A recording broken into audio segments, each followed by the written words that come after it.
Your father was a great warrior and a good husband, but he was not a strong chieftain to his clan. As he travels to join his brothers in the halls of Valhalla, you must take his place.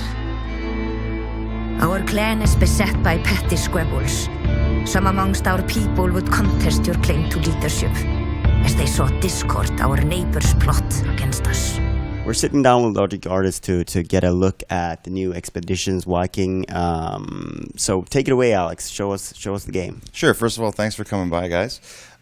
Expeditions Viking is a turn-based historical RPG game with a big taste of strategy in it for combat and whatnot. And what we wanted to do was kind of run you through some of the first steps that players are going to be taking in the game.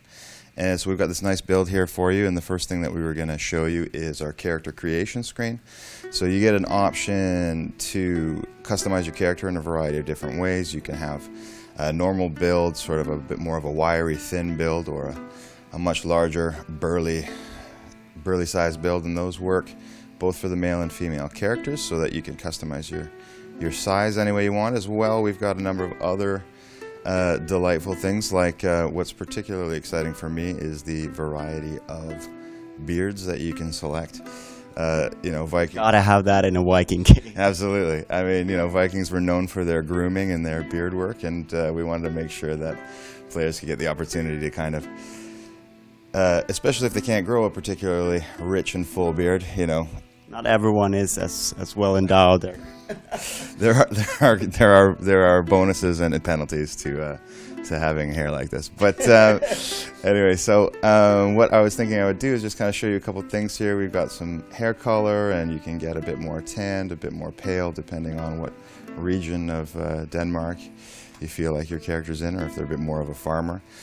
We've also gone and put quite a few traditional Norse Viking names in the game, so if you don't have an idea of what you want to name your character, you can kind of just roll through the randomness of this and pick something that fits for you. Any jokes that you've included there, or? Often we have in the past put a couple of things in if people end up typing in particular character names, but those will be Easter egg surprises that you'll have to wait for on release. Okay, so now I'm going to take you over to the stats and skills section of character creation.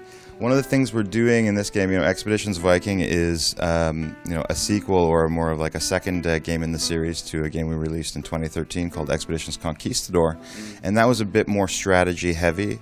And the thing that we're doing in this game is, like we're showing you here, we're allowing you to actually create a character that you're going to be playing and controlling inside the game world. And we wanted to make sure that you get the full experience of an RPG, so we've got a number of stats as well as a number of skills that you're going to be able to allocate points towards at the beginning of the game. And instead of breaking the game down into character classes, like a lot of RPGs have, fighters, rogues, clerics, that sort of thing, we're a historically themed game, so what we thought we would do is make it a little bit more open and fluid, and we give you a description here in the character creation that will get you an idea of what type of character you're building. So what I was thinking is maybe we could make a character together that would be something that you would like to generally play in an RPG. So what are you more like? Are you more of a frontline fighter, hack and slasher? Or are you a bit more ranged and roguelike? What do you? That's a funny question, because typically, I take this sort of the road of sort of a warrior type, barbarian type, but I always find after playing about half the game that I probably should have picked the mage, so because that's the gameplay that I do enjoy the most. But so I guess if we could go with something that's a little bit more of a ranged fighter, something like that. That's great. Well, one of the things that we've got set up here in the build we've got for you today is some different weapon skills that we can put together. And if we're going to go ranged, I'm going to select the bow. All of the weapon skills and things like that are based around the historical accuracy. So, we've no fireballs. No fireballs, no. But we will have witchcraft. But witchcraft is more of a superstitious manipulation more than genuine magic. Somebody who practices witchcraft in this game would use poisons and spores and things like that to induce hallucinations, buffing and debuffing the characters. Okay, so I've taken some bow work, and what we're going to want to do is use some perception here, and we're going to jack that up a bit. And as you can see in the description section here, now it's changed our character description, so we've grown to be a keen man, as we can see here. If I take that down, all right, it changes back to sort of the middle round, and if I go up with strength, we become a strong and keen man, because we've got a bit of this. But I think that we're going to want probably lots of boosts for accuracy, and then maybe we'll take, we'll do a couple of reductions here just so we can have some extra HP in case we get into trouble. Yeah. And then over here in the skill section, I've taken a few in bow. I think I'm going to grab one in the shield just in case we have to get defensive. And then over here, I've got a bunch of passive skills, and we can find something else like Fortune Favorite, extra crit chances, which are always fun. What else have we got here? Keen Eye, which is an armor piercing as well. So we take that, and then also we allow you to allocate your skills at any time, or your skill points at any time. So I'll just take it as that is right now. Can you reallocate them in the game, or? Yeah, you are able to bring stuff sort of up and down, but generally what we're trying to do, I mean, we're playing with the idea of being able to actually just respec, but what usually happens is if you spec into something, you get some skill points back, but you'll get a bit of a penalty. But if you don't spend them, you can save them up, and that's something you have to do to unlock some of the combat skills that are higher level. So. Yeah, so while that's going on there, maybe we can talk a little bit about shields. A little bit about shields, or a little bit about the premise or sort of story of the game. The idea is that you have, as the player character, just inherited this Viking village. Your father has died while away on a raid, and now the the leadership of the village, the chieftain, has fallen upon you. So now we start the game. This is actually the beginning of the game. We started off in your longhouse, and the characters around here are all coming to pay respect to your father. This is the actual night of his funeral feast. We have some representatives from the different tribes and clans that surround you, and so what we do is we get you to sort of go around in here, and they introduce themselves, and you get a little bit of an idea of the world as it exists around you here. And we are skipping through the dialogue here for sake of brevity. Yeah, just exactly for timing. We do like to write a lot in our games, and we feel like that is something that is wonderful for allowing players to tap into their imagination and build up the game world from within. What I'm going to do here now is I'm going to equip my inventory. We've got a bow here that we've just received, and we can also get some secondary weapons set up in case somebody comes in a little too close for us and we don't want to be firing a ranged weapon while they're super close, because they'll get an attack of opportunity. So in the story here, what's happened is that a family of farmers have come by during this feast, and they've challenged us to fight them. Basically because they disagree with our new leadership role in the clan. And so we're going out there to kind of put them in their place. Hopefully, anyway. We'll see how it goes. So here we are, and our combat is all hex-based, turn-based combat. And as you can see here, when you have your character selected, it'll give you these two different sort of color sets for the hexes. The green ones are hexes you can move into while still being able to have another action in the round. But if you move into the yellow section, then that counts as a double move, and then you won't be able to do something. Let's see. Here's our character, and we've got our bow out. And what I was thinking we would do is we would use this skill that we've unlocked by speccing for bow. It's called Quick Shot. It gives us 2 attacks per round instead of 1. So I'm going to try and take this guy Ottar. Weaken him a little bit with our arrows. Here we go. We've got 1 shot in. Pretty good. And we missed the second one. And then I've got a couple of members in our party now. 2 of our clansmen here, Nefia and Ketil, are your most trusted allies in the clan, friends of yours since you were children. And then Aslife is a character who is a strong warrior whose family, the leadership of the tribe or of the clan, has rotated or flip-flopped back and forth between your families for many years. So there's a bit of tension between you and him, but he is, bound by honor to defend the clan. So here Here we go. And Cadel is also a ranged fighter, so we're going to use a couple more arrows here to see if we can take Oddar down. And we've missed, unfortunately. Missed again. And so what I'm going to do is... Well, opportunity for me to show you off the attack of opportunity. What happens is if you move into a melee range with another character, an enemy character, and then shift either away from them or even around them, it incurs this attack of opportunity, which is basically a free hit, a free attack for them on you on your turn. So it gives us a little bit of a disadvantage.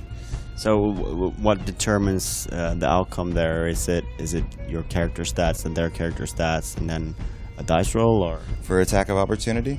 The attack of opportunity is basically, it's sort of a punishing attack, right? It's for making a mistake or having to draw yourself out of a poorly positioned kind of location. So what will happen is the character who's attacking will basically have an attack roll. In melee, you always hit, but characters have the ability to do things like block or do reductions or have a dodge, that sort of thing. And that, and so basically percentage hit chance only applies for range. And so I've spent all of my sort of attack actions here, and you can see I've still got these move actions available. So one of the things I'm going to do is I'm going to position some of my characters around in ways that hopefully I will draw the enemies into some attacks of opportunity. Hopefully they're going to try to pass me in some of these positions. We'll see what happens here.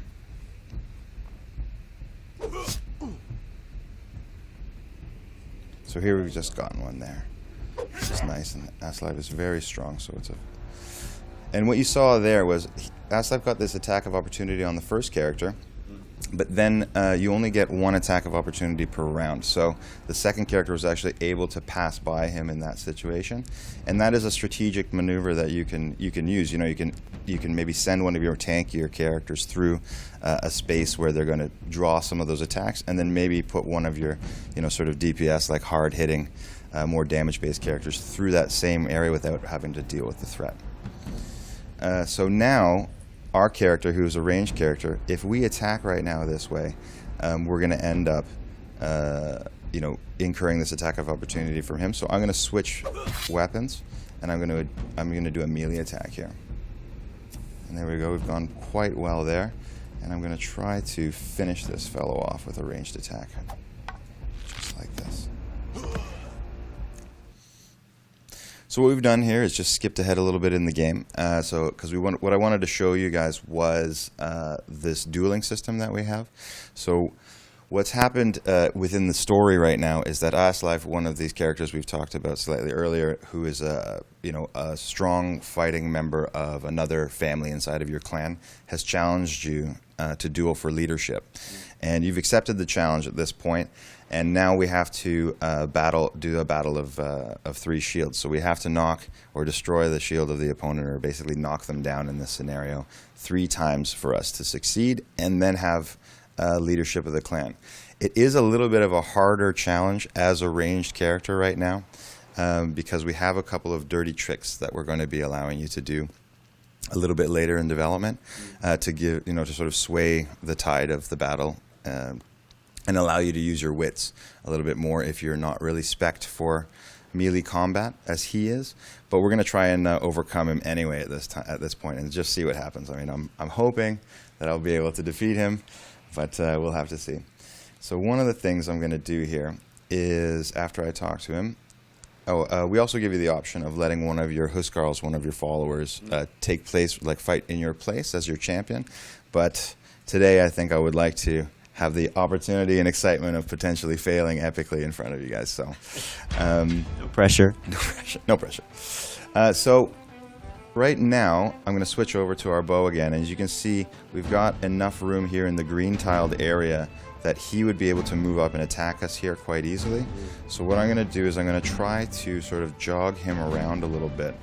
And it's going to mean a little bit of a bit more of a range challenge. I've only got 68% chance to hit now, and that's going to get reduced if I pick quick shot here. So that's at a 40, but I feel like I feel like rolling the dice here. Possibly, but that one, the first one failed. So hopefully this one comes in. And I've missed again. Okay, so I get one more move. That's another thing that maybe I can mention here is that when you do your attack actions in our game, it doesn't end your turn immediately. You still have the opportunity to still move the character. So it kind of gives you the options of moving in, possibly defeating somebody, and then moving back out again. So you can see he's moved all the way in here, very, very close. And if I just step out of the area, he's going to get a free attack on me. So, but I think it's going to be a lot safer, because if I just try to attack him, he's going to get the free attack anyway. So I'm going to switch over to my shield and sword again, just to try to be a little bit more evasive. And I'm going to just run for it, actually, just to see if I can get a bit of distance on him. What's going on here? Uh-oh. Here we go. And yeah, we'll just end the turn, see what happens. Hopefully he's not going to come all the way there, and he did, so that's not going to be very good for me in this first round. I'm using this skill here called Brace. It basically gives me a bigger block chance, and I'm hoping that that will maybe give me a little bit of survivability. It did not, so now I'm pretty sure I'm going to eat it in the next in his next strike, so I'm just going to try and do something. As you can see, yeah, because we didn't take a melee character, we didn't take a lot of strength, we didn't actually select a sword as a weapon there. My damage was quite low when I'm swinging the sword there. Okay, so as live, now we kind of break it up a little bit to let you talk a little bit of trash with each other, and then prepare for the next round. And I am going to drop back, I think. Again, I'm going to try this strategy of ours where hopefully I get some shots in this time. 40%. 40%. There we go. That was not terrific. That's not the right tile. No, that is a bit far. I have got some precision, but not the accuracy, as you can see. I'm hitting in the right spot. Okay. I'm going to, what can I do here? I guess I'm going to try and move and shoot. Sort of one of the only options I can think of doing here.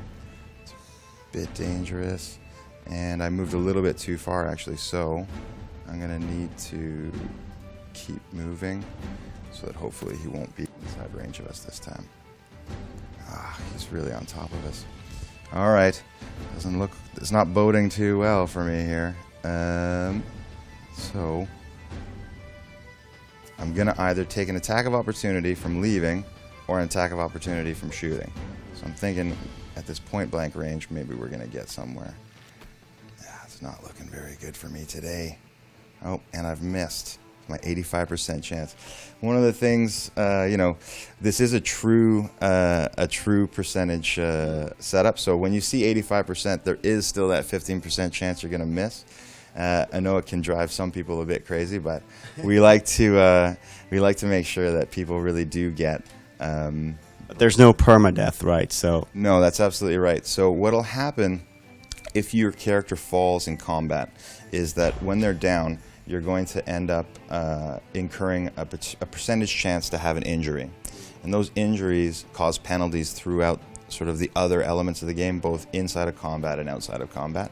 And if you leave them untreated, the injuries always have this chance of getting worse basically from day to day. And if you leave a character who's injured to have their wounds fester, or a sickness, or those types of things get worse and worse, what will end up happening is eventually they'll die. And of course, if your player character dies, then that is one of the only absolute game over situations that we put in the game. But you got to take care of them. You got to be a little bit more careful in that sort of sense.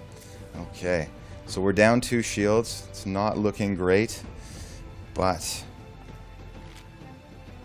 I feel like we can do something here. Except when we're missing like that, it's not going so well. Come on, give me a shot. Okay. I'm devastated here. Let's see what happens here. But now I didn't get all the way up there. Nope. Yeah, we've got a little bit of room here, which is great. What I'm thinking of doing now is just giving us a little bit of space and then trying to whittle him down if we can. I'm hoping that something good is going to come out of this. Nope, I have epically missed every shot here, pretty much. This is... Yes! Glory. Okay. But it's not that much of his help. It's not going to help too much, you're right. But I'm just going to have to try to work with it this time and see what happens. Yes, he is a very, very strong fighter, and that unfortunately means that he has... let's see if I can keep my distance from him here. Nope, I am toast. All right, well, this is actually something that's kind of fun, because often when I play a melee character, so I blast through this really, really quickly, and normally then we would see what happens when I succeed as a player in this particular combat. And what we're going to see now is actually what's going to happen if I fail. And this is sort of a branching point in the story where by succeeding you get a certain number of options, by failing and a completely different outcome happens, and basically the story changes at this stage. And we have a number of situations where that happens in the game, where your decisions are going to end up influencing things that happen for the remainder of the game on a very, very sort of permanent way. So this means that he leads the clan now? Or? Well, here we go. Let's see what happens. I will do the play-by-play so that we don't have to sit here and read the entire thing. Aslife has said basically that he has proved himself in battle to be the leader, and he asks if I'm going to accept that outcome. But before I can even do anything, our dear friend Cadel, the hunter, has snuck up behind him and then stabbed him in the back. Yes.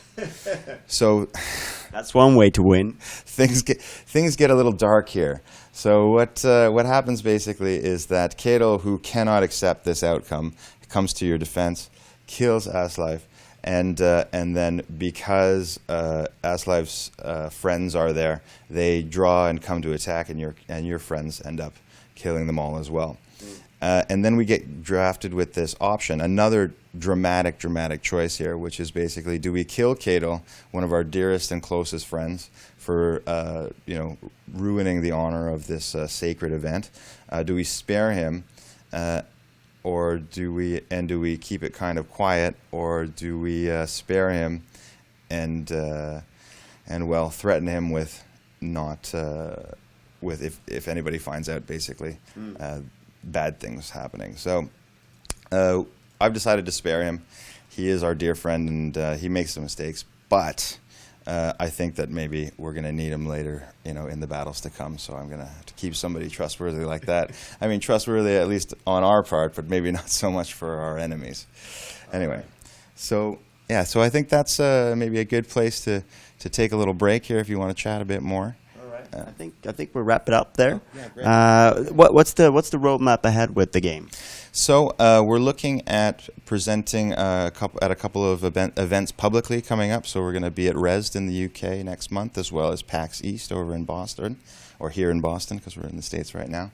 And then after that, we're looking at putting out some preview codes in the middle of May, as well as doing some closed beta work with people. If they're interested, they can join us, or ask about it on Twitter or on Facebook, and follow us on our newsletter. We're going to have some beta code giveaways. We'd love to give you guys some of those too to share with your viewers. All right. And release at some point? Yeah, absolutely. Release will be fall of this year.